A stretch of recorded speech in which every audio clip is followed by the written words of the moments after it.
Imagine it is 3 in the morning. Oh, the classic all-nighter. Right, exactly. You are sitting in the glow of a laptop screen, maybe cramming for a massive midterm or just pushing through a brutal work deadline. And you're exhausted, but you also feel kind of productive, right? Yeah, you might even feel a little rush of adrenaline. But underneath the hood, the biological machinery of your brain is being pushed to its absolute limit. It really is. That seemingly harmless all-nighter? Well, you might actually be tampering with the genetic switches that govern your emotional stability. Which is a pretty profound realization when you really stop and think about it. We have to stop looking at our daily routines as just, schedules Yeah. and start seeing them as these actual environmental levers that control our neurochemistry. I mean, we are dealing with forces here that can literally morph ordinary life into a total battleground of the mind. Because the human emotional landscape is just incredibly fragile. Very much so. One slight shift, and the brain can plunge into this suffocating darkness or suddenly swing into a reckless, blinding euphoria. Which is exactly what we are focusing on for you today in this deep dive. We are going to decode the really complex mechanics of mood disorders, specifically looking at major depressive disorder and bipolar disorder. And we have some incredible source material for this. We do. We are pulling from excerpts from the Noba Discovering Psychology 2.0 textbook by Gershon and Renee Thompson. And we've also got this incredibly detailed set of Intro to Psychology lecture notes from a Professor Riordon. So the overarching mission for you today is to basically look right past those superficial labels we always hear tossed around in casual conversation. Like people just saying, oh, I'm so depressed today. Exactly. Yeah. The goal is to decode the true genetic, neurological, and environmental mechanics of human suffering. We need to understand not just what these disorders look like on the outside, but the underlying mechanisms of how they operate, and crucially, how we can actually intervene and treat them. Because honestly, understanding mental illness is a lot like trying to troubleshoot a glitching smartphone. Oh, that's a great way to look at it. You can't just stare at the frozen screen, right? No, you can't. The frozen screen is just the outward behavior. You have to pop the hood. You have to look at the corrupted code, the overloaded battery, the hidden biological patterns that are causing the operating system to crash in the first place. Right, but before we can understand the corrupted code, the why and the how of these disorders, we have to establish how they actually present in the real world. Because they rarely look like the dramatic portrayals we see in movies. They really don't. Often they hide right in plain sight. So let's get into the diagnostic reality of major depressive disorder, or MDD. Our sources make it clear this is a rigid clinical evaluation. Very rigid. You need to hit specific criteria. But what fascinates me is that the symptoms often look like things many of us experience on just a really bad week. Okay. The criteria require 5 out of 9 core symptoms for at least 2 consecutive weeks. And a pervasive sad mood is only one option. Exactly. The alternative core symptom is anhedonia. And we really need to understand the mechanism of anhedonia because it is not just feeling a little blue. Right. What is it actually doing in the brain? It is a total neurological shutdown of the brain's reward circuitry. So a person with anhedonia doesn't just feel sad about missing a party. Okay. They feel absolutely nothing when eating their favorite meal or listening to their favorite music or, and this is heartbreaking, even holding their newborn child. Oh, wow. So the pleasure pathways in the brain are effectively just blocked. Completely blocked. And the accompanying symptoms reflect a total systemic breakdown. Like what? Significant weight fluctuations, severe insomnia or hypersomnia, where you are sleeping constantly but never actually feeling rested. It's crushing fatigue. Yes, crushing fatigue, a diminished ability to concentrate, feelings of absolute worthlessness, and recurring thoughts of death. But the key here, the source and emphasize, is functional impairment, right? Yes, exactly. These symptoms must actively disrupt a person's ability to navigate their life. Now contrast that acute 2-week window with persistent depressive disorder, or PDD. Right, PDD is a chronic, grinding state. The depressed mood lasts for most of the day, more days than not, for at least 2 full years. Wow, 2 years. It's like a lower grade fever, but it never breaks. That's a perfect way to put it. Then we swing to the completely opposite side of the spectrum, the bipolar mood disorders. Right, and this fundamentally requires the presence of manic or hypomanic episodes. What does a manic episode actually look like neurologically? It is an incredible physiological and psychological escalation. It's a distinct period of abnormally elevated, expansive, or irritable mood. Paired with relentlessly increased goal-directed activity, right, for at least a full week. Exactly. Biologically, the need for sleep drops to almost zero. That sounds exhausting. It is, but they don't feel it in the moment. The person might exhibit extreme grandiosity, rapid racing thoughts, and a reckless involvement in high-risk behaviors. Whether that is, financial ruin or physical danger. Right. And that is bipolar I disorder diagnosed if you have even a single, fully realized manic episode. But the bipolar II diagnosis introduces hypomania. Yes, which requires only 4 consecutive days of elevated mood. It doesn't cause the severe functional impairment or hospitalization that full mania does. So it might just look like a week of intense, incredible productivity to someone on the outside. Exactly.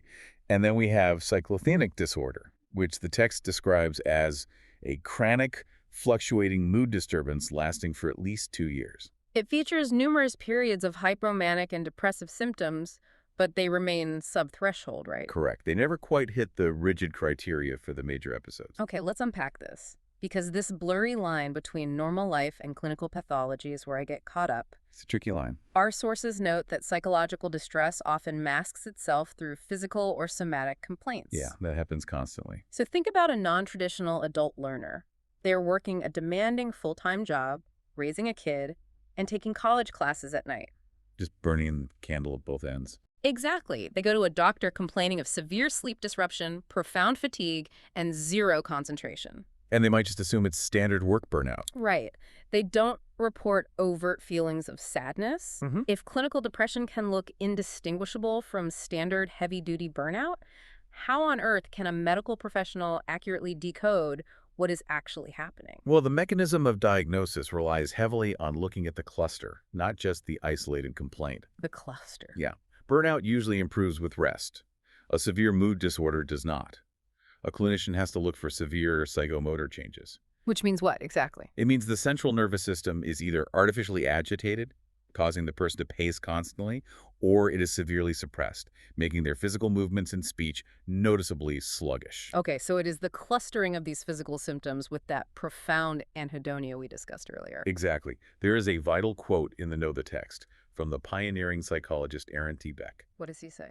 He states, "The true diagnostic challenge in mental health is to see past the immediate behavior and accurately decode the underlying emotional patterns that disrupt a person's life." If these patterns are so easily confused with everyday burnout, it really makes me wonder how much of this is flying under the radar entirely.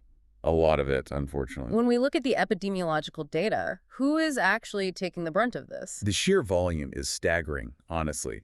National surveys indicate a lifetime prevalence rate of 16.6% for major depressive disorder within the adult population of the United States. Nearly 1 in 5 people will face this. That is huge. It is. But the data reveals a dramatic divergence right around puberty. I noticed that in the nose. Before puberty, young boys and girls exhibit equivalent rates. Right. But after puberty, females begin to experience 2 to 3 times higher rates of major depression than males. And that gap remains pronounced throughout adulthood. It really does. So what is actually happening biologically and socially to cause that sudden fracture? It is a potent collision of biology and environment. Neurologically, puberty introduces massive fluctuations in hormones like estrogen and progesterone. Which dynamically interact with the brain's stress response systems, right? Exactly. But simultaneously, the environmental pressures radically shift. Adolescence brings an intense magnification of social evaluation. Oh, for sure. Shifting societal expectations and often a big increase in interpersonal stressors. Right. It is the mechanism of these hormonal shifts lowering the threshold for stress, right at the exact moment the social stress load exponentially increases. But the demographic reality for bipolar disorder tells a completely different story. It does. The worldwide lifetime prevalence rate is about 2.4%, yet in the United States, we see a notably higher rate of 4.4%. Yes, and unlike depression, the gender split is entirely egalitarian. Men and women are hit equally. Okay, furthermore, we have to look at the cohort effects. There's a 2018 study by Jean M. Twenge highlighted in our sources. Oh, that study is fascinating. They analyzed shifting epidemiological trends across generations. Right, and they uncovered a massive surge in major depressive symptoms and severe psychological distress, specifically concentrated among young adults and college-aged populations. Younger students are experiencing dramatic rises in suicidal ideation, compared to older generations when they were at that exact same developmental stage.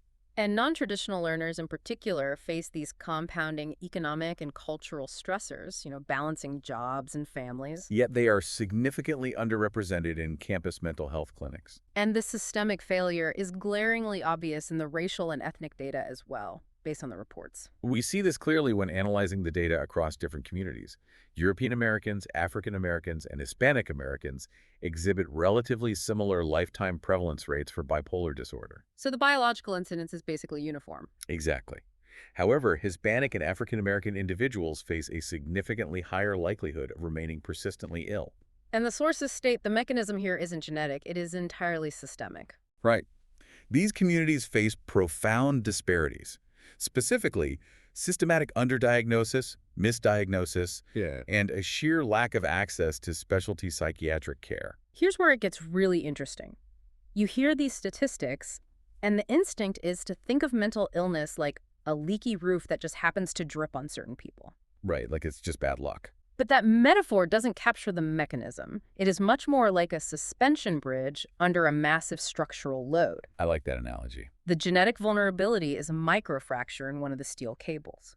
The weight of daily life, the poverty, the academic pressure, the isolation, the lack of health care, that is the traffic load on the bridge. And the bridge doesn't collapse until the traffic load hits that specific microscopic fracture. Exactly. What's fascinating here is how seamlessly you can track that structural load in the clinical outcomes. Yeah. The clinical psychologist Martha Bernal noted in the text, we must look at psychiatric data through a cultural lens to truly understand how different communities experience and survive mental illness. You cannot separate the underlying neurobiology from the systemic pressures forcing that biology to adapt or collapse. You really can't. So if the traffic load on the bridge exposes the fracture, let's zoom in on the fracture itself. Okay, let's pop the hood again. Let's look at the actual mechanics of vulnerability. How do nature and nurture physically interact in the brain to ignite these disorders? Well, we have robust evidence from quantitative twin and family studies demonstrating that genetic heritability plays a massive role, particularly on bipolar disorder. But we can actually observe the mechanical failure in real time using advanced functional neuroimaging, right? Yes. When researchers expose depressed individuals to negative emotional stimuli, they see a highly specific neurological misfire. The scans show a hyperactive amygdala alongside a hypoactive prefrontal cortex. To understand the mechanics of that, think of the amygdala as the brain's raw stress response center, the fire alarm. The prefrontal cortex is the logical executive control center. The fire chief, whose job is to evaluate the situation and turn the alarm off if there isn't actually a fire. Got it. So in a depressed brain, the alarm is blaring at maximum volume, and the fire chief is effectively asleep at the wheel. Exactly. The system just cannot regulate its own fear and sadness. But it is not just the physical brain structure. The psychological software running on that brain matters just as much. Oh, absolutely. The foundational psychologist Martin Seligman introduced this concept of the pessimistic attributional style. This is such a critical concept. This is a cognitive vulnerability where a person interprets negative life events through internal, global, and stable lenses. Let's map out the internal monologue of that vulnerability. Imagine a student fails a single midterm. Okay, if they have a pessimistic attributional style, the internal lens makes them believe, I failed because I am inherently stupid, rather than, I failed because the test was exceptionally hard. And then the global lens expands that failure. Because I'm stupid, I'm going to fail every class and ruin my entire life. Right. And the stable lens cements it permanently. I will always be a failure and nothing I do can ever change that. That specific psychological loop acts as an accelerant for depressive episodes. It does.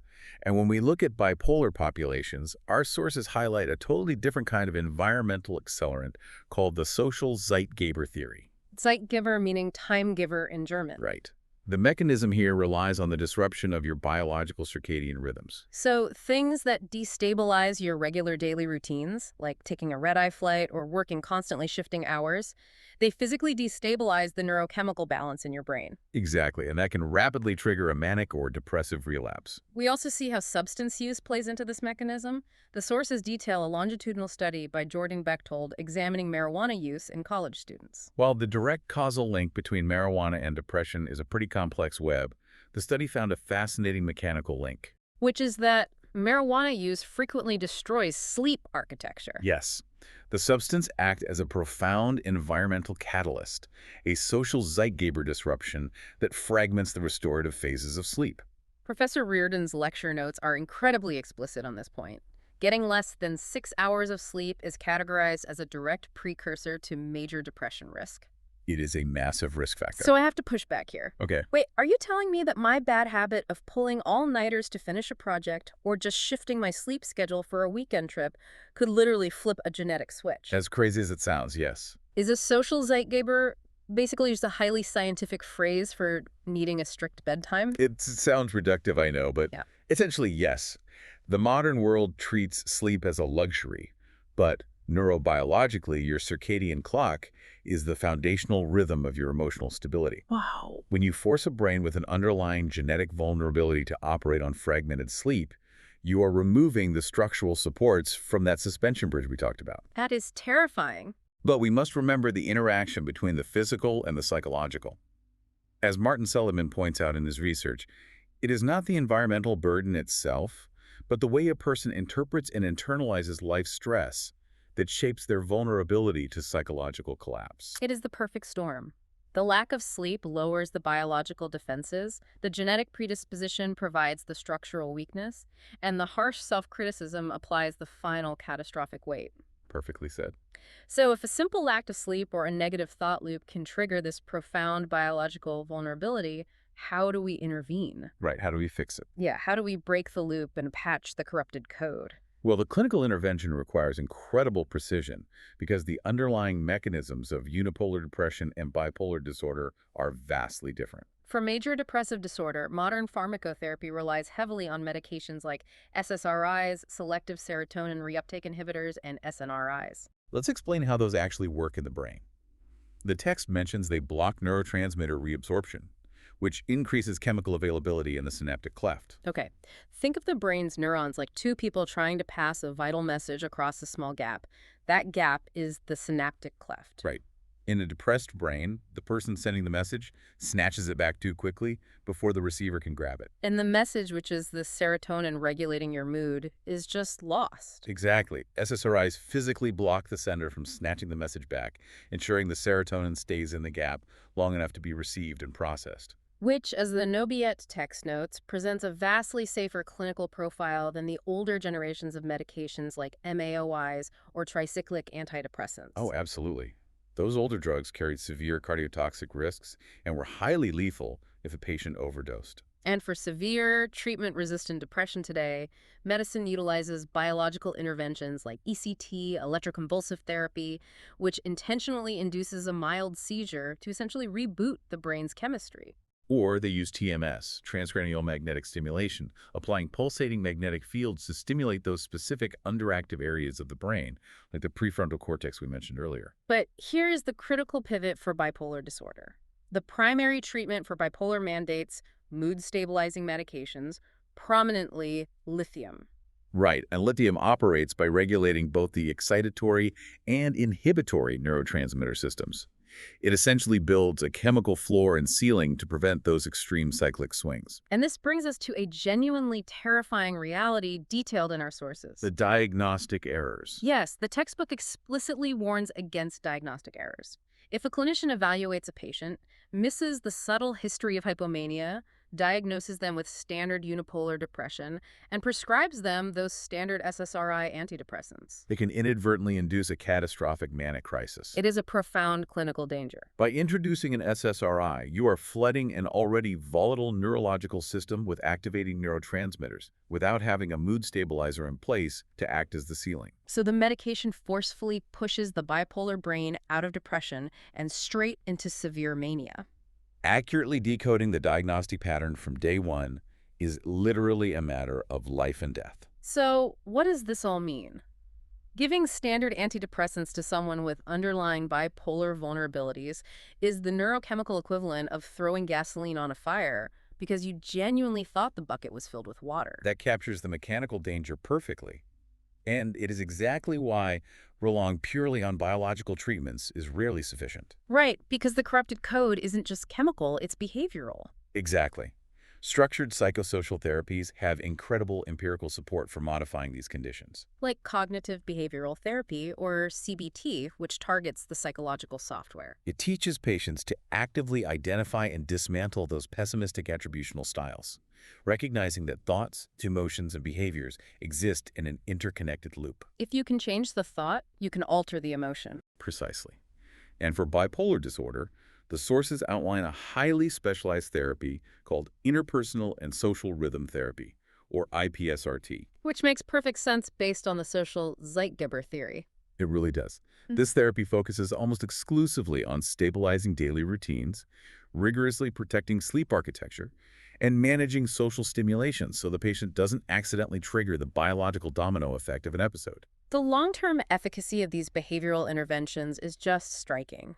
Our sources cite a massive 2021 meta-analysis published in The American Psychologist by Pim Kuipers and his colleagues. They analyzed 5 decades of clinical trial data. 5 decades? Yeah, and they proved that structured cognitive behavioral interventions significantly lower long-term relapse rates when compared to using medication alone. Because it provides the patient with actual structural tools. Instead of just relying on a chemical floor, you are actively learning how to reframe automatic negative thoughts and protect your biological rhythms. It offers a sustainable, lifelong path to recovery. If we connect this to the broader philosophy of healing, Jerome Frank provides a beautiful perspective in the text. He wrote, "Psychotherapy is not an art of trickery, but a science of restoring a person's healthy connection to their own mind and their social world." That connection to the social world is the final, vital piece of the puzzle. Looking at Professor Riordon's lecture notes, the data on human isolation is just stark. Social isolation is a massive environmental risk factor that accelerates depression. And the depressive symptoms, in turn, force the person into deeper isolation. It's a vicious cycle. A quarter of the people surveyed in the data felt they had absolutely zero social support. Half reported having no friends outside of their immediate family. Isolation removes the final safety net. When the internal software is crashing and the biology is compromised, external human connection is often the only thing that can interrupt the cycle. This is exactly why immediate intervention resources like the 988 Suicide and Crisis Lifeline are fundamentally essential. It is available 365 days a year. Anyone can call, text, or chat online at 988lifeline.org.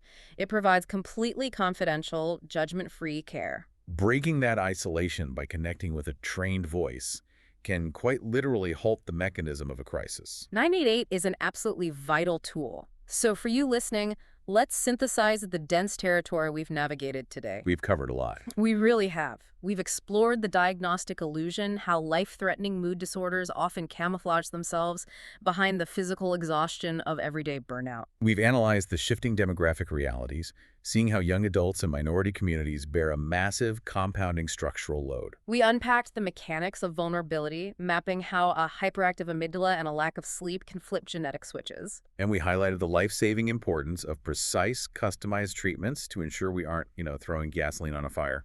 The overarching takeaway here is that human suffering is not a vague label or some personal weakness. It is an intricate, observable mechanism driven by genetics, sleep architecture, and internal cognitive styles. And because it is a mechanism, it can be understood and it can be repaired. Exactly. Which leaves me with a final provocative thought for you to ponder as we wrap up today's deep dive. Okay, let's hear it. If our genetic vulnerabilities are so easily triggered by sleep deprivation, disrupted routines, and chronic stress, and if young adults are experiencing this unprecedented surge in depression across the board, where are you going with this? Maybe this rising mental health crisis isn't just a failure of individual biology. Maybe our modern 24/7, always-on, sleep-deprived academic and work culture is fundamentally incompatible with the human circadian clock. Oh, wow. It really makes you wonder, do we need to endlessly medicate ourselves to survive the schedule, or do we finally need to fix the schedules we live by? That is a profound question regarding how we build our society.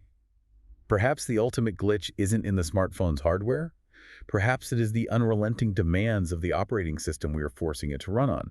The overloaded battery can only take so much. Thank you for joining us on this exploration. Please, prioritize your sleep tonight. Keep an eye on those internal thought loops and share the knowledge from today's deep dive with someone who might need to hear it. We'll catch you next time. Take care of yourselves and protect your routines.